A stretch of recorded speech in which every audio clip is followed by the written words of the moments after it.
Starting that conversation is perhaps the most important step. And so being proactive for your family about how you're going to approach the governance in your family is critical.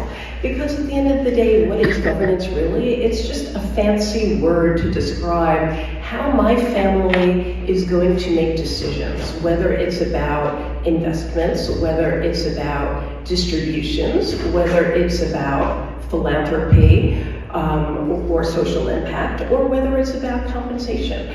There are so many different aspects to how we as a family are going to make decisions, and it may be that at the wealth creator generation that grandma and grandpa alone make all the decisions, and so they don't need a governance document.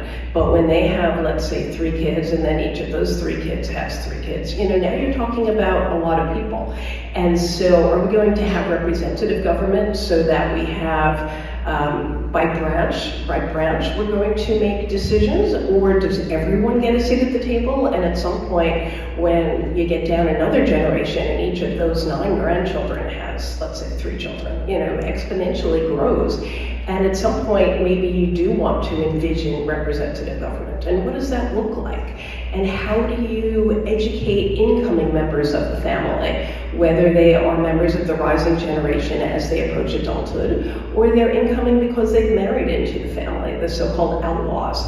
And how do we include them and engage them in our family's mission, vision, and values?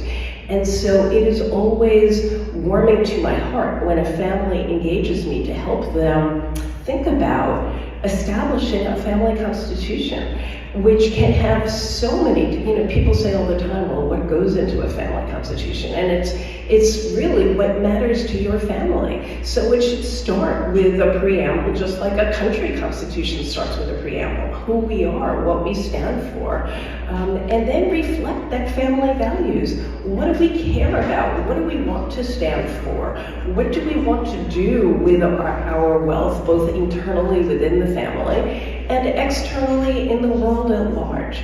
And so there are many different aspects to a family constitution. And what I like to do when I work with families on assuming it's a large enough family to accommodate this, is break them up into little groups and have one group work on the distribution policy, and one group work on the investment policy, and one group think about what their social impact is going to look like, and all the different pieces that go into how are we as a family going to move forward in a cohesive way so that it addresses everything from investments to what do we do about our family vacation compound, and who gets Christmas week, and who gets to redecorate and pick what color window shades there are, because believe me, I've seen that too.